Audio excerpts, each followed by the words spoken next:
Welcome to Not Milk Never Milk. Subscribe if you're lactose intolerant. You start by making sure your Switch is online and your Google credentials are ready. This saves time.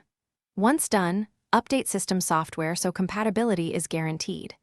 Next, open System Settings or the Nintendo eShop and navigate to User or Account Settings to sign into your Nintendo account. Choose the option to link accounts and select Google when prompted.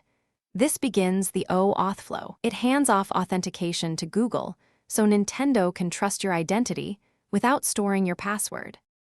On the linking screen, pick Google so the Switch redirects you to Google's sign-in page. This is how tokens are exchanged securely. Enter your Google email and password, then review what Nintendo requests, typically basic profile and email access, and tap Allow. This grants the minimum permissions needed. Make sure you pick the correct Google account, especially if you have multiple accounts on the device. After authorization, return to your Switch, where the console receives confirmation and prepares to finalize the link.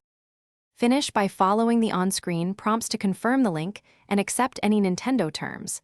This completes the handshake, so your Google identity is associated with your Nintendo account.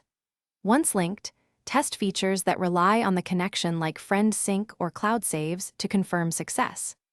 If something goes wrong, first check console time/date, network stability, and that your Google account has no security blocks. Clearing the browser cache or using an incognito window can help.